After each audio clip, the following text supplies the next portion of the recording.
Now we all remember famously, unfortunately, when the Cowboys misread the wide receiver market in Oof. such a terrible way that they lost. Oh man, I don't even know really if you really could quantify the amount of value they lost in that Amari Cooper trade where they just gave him up for a fifth round pick. Now, they exchanged 6 round picks with the Browns, but they basically gave Amari Cooper up for a fifth round pick. And then later on that offseason, we saw, or at least around that time later on, AJ Brown was traded for a first round pick and a third. Devontae Adams was traded for a first and a second. Tyreek Hill was traded for a first, a second, 2 fourths, and a sixth. And by the way, I want to say at the time, guys, Amari Cooper was younger than all those receivers. He was actually younger. I'm not making that up. Go back and look at it. I remember that standing out to me and being like, what the hell? Because he came into the league so early. So he was actually younger. Yeah. And those guys went for obviously way more trade draft value than Amari Cooper did. Now, some would say, of course, the Cowboys, there were personal reasons for it, Patrick, but that was malpractice. I mean, that was general manager malpractice. That was really, talk about a miscalculation. And I'm not saying they did that again. That's probably the worst example of it. But what were you going to say? I mean, that's to me, that stands out. And every time I think about the Cowboys miscalculating the market, that's the one that jumps to mind. No, of course it is, because we talked about it at the time, wondering what they were doing. And the way I always described that trade was somebody putting out a couch on the curb and then going online and asking for our best offer. That they basically said, we're gonna cut Amari Cooper, we're getting rid of him, we can't afford to pay him, we're getting rid of this guy. And then they asked for a trade and just completely went off. And then a week later, the wide receiver market, Christian Kirk went for $70 million or whatever it was a week later. And you realize that the entire market had shifted. And they, instead of waiting and seeing what was going to happen, they had to make their move first. They wanted to clear that. And what was the crazy part about it is it was to clear cap room for a free agency run that they don't do. That's true. It's one thing if they were going to go out and attack free agency or hard, but they don't do that. Not going to do that. Yeah, you're not doing that. Amari Cooper was younger than Devontae Adams and Tyreek Hill, but not AJ Brown. AJ Brown was still younger. That was different. But still, my point being, they misread the market. And I love your analogy about the couch. We're going to put the couch out there. And then who wants to bid for this thing? Who wants to bid for it? It's like nobody. Nobody wants to bid for it. We know it's free. Pennies. We know it's free. Look, I'll tell you what, right. If you put it back inside the house, I'll give you $5. I'll give you $5. That's essentially what happened. I love it. That's exactly what happened with the Cowboys and Amari Cooper. So just thinking about that, I think they had another miscalculation of the market. And I believe this time it was at the quarterback position. Think about all the first round quarterbacks now that have been traded. So now we got a sample size so we can kind of look at the collective value of these guys. So we saw that Justin Fields, he's a former first round quarterbacks who have been recently traded. Justin Fields was recently traded for a 6th round pick. Now, conditionally, it could become a 4th round pick. I think he has to start the majority of the games and play the majority of the snaps. So a 6th round pick that conditionally could become a 4th round pick. You have the Kenny Pickett trade. Kenny Pickett was traded to Philadelphia for a 3rd round pick. Remember, they got a 4th round pick in exchange, though. So they got some value in return. Not exactly the 3rd round value, but close to it, a 4th round pick. Mac Jones was traded for a 6th round pick. So the Trey Lance trade, now Trey Lance did go 3rd overall. I think you had Kenny Pickett. That's the highest of any of these quarterbacks that was traded. So maybe there is the value initially that Trey Lance had. But I almost wonder now if the Cowboys could have got him for cheaper. Traded a 4th round pick for him, which is good. I actually agreed with the move. But now looking at some of the other moves, 6th round pick for Justin Fields could become a 4th, but at least you got conditions there. There were no conditions on your Trey Lance trade. The Kenny Pickett trade, he got a 4th round pick in return, even though they gave up a 3rd round pick, and the 6th round pick for Mac Jones.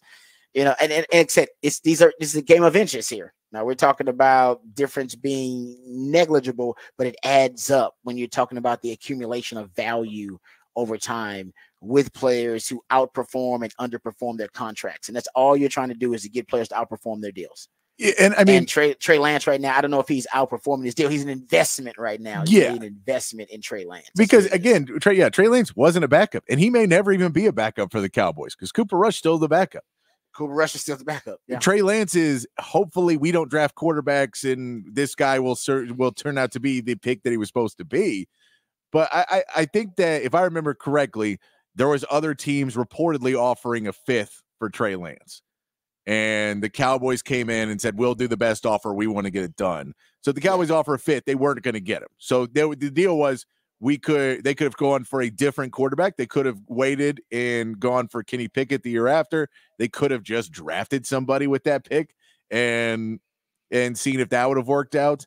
I don't mind it a ton. I do think they're overpaying in the fact that he's not their backup quarterback. That bothers me more, that you're not trying to get him out there, that you're not.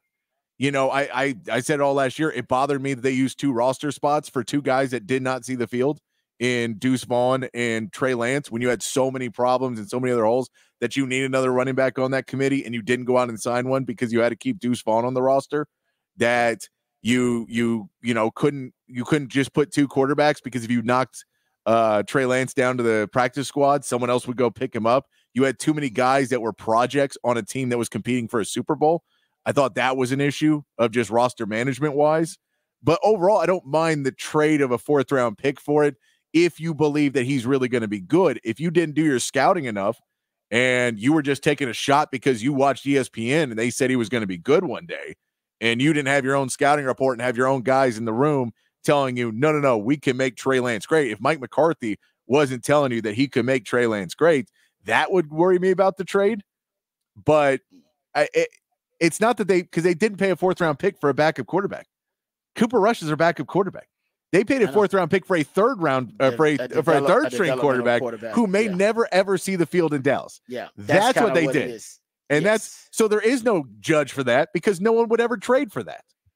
I know, but and maybe we're not looking at the long-term vision, which is they think about blowing this thing up and then they could have a Trey Lance, a top 5 pick potentially as their developmental future quarterback. I don't know, but right now, based on what you just laid out there so astutely and kind of what I've compared with the other 1st-round quarterbacks who have recently been traded, I think they might have overspent just a little, but I don't know what the long-term vision is. So, but I'm saying right now, I think you overspent for it, but it's okay. I agree with the move because you need to start acquiring better quarterbacks. If Trey Lance doesn't look good in preseason this year, they vastly overspent. Because if he doesn't look good, this is the last year of the contract. You're not re-signing him, and if you're re-signing him, you could have signed him in free agency anyway. Yeah, and he just got a roster bonus, I believe, right? So that's what I'm saying is if he doesn't play this season, if he's not ready to go, you could have just waited. And you didn't need to have him. And I get you're putting him in your system and your coaches, and you feel all that's going to help you develop him as a quarterback. He's still younger than quarterbacks that'll be drafted in this draft. There's that to be said. Bo Nix and Michael Penix Jr. I think are both older than he is. So you can say there's reasons to believe that he still has something left in the tank and can go out there. Totally agree. But if he's not playing in the preseason, if he was so bad that he is not eligible, if he's not able to crack the field in preseason play for them this year, then that was a bad trade. If he comes out and looks decent during preseason, then okay, you taking a developmental project. I'll be glad that the Cowboys at least went to get another quarterback instead of just being okay with Dak Prescott and never putting any pressure behind him whatsoever. I agree with you that they probably could have got him for less, that 5th round reported trade may have been a fugazi. It may have not been real. Mm-hmm. That very easily could have been the 49ers telling them that they had another guy on the hook for 5th round. Could be. Yeah. And that could have been a 5th round with a 6th round swap and a 7th round swap and a future 6 coming back and all of that. Exactly. And they left that part out of it. So I agree with you. They very easily could have overpaid. On the flip of that, if he shows up in preseason, that doesn't bother me at all because the Cowboys just don't invest in quarterback enough anyway, backup quarterback. So I'm fine with them investing anything in it. But if he turns out to not see the field really, and Cooper Rush is just the guy, and you're going to draft somebody else, or you're going to try other options at quarterback, then you overpaid a lot. Yeah. I'm just looking at the comparable value with the other quarterbacks that right now it's just looking like the Cowboys, might miscalculated, but that's okay because I think it was a wise move for them to prioritize quarterback acquisition. Like I said, now I think they need to prioritize value in addition to the quarterback acquisition. Yeah. And I don't think they did. I think they just fourth round pick. It's fourth round pick. That's a good pick. It's a good, you need that fourth round pick. That could be a starting running back for you right now. It could be. Right? It could be. And I think that you made a lot of great points, but I think the one that was really most compelling was when you said you're in win now mode and you got and spent a fourth round pick on a third string quarterback, basically, or your developmental quarterback, and a roster spot. Nothing wrong with that. Yeah, right. Yes, and so nothing wrong with that, but that could have been those assets could have been contributing to your win now philosophy. Yeah, to help you. Tell me they didn't need another linebacker on that roster to switch out throughout that running season? Back. But you could. There's other places where I would have used a roster spot other than that. Yeah. If it was me, but that's it's Jerry.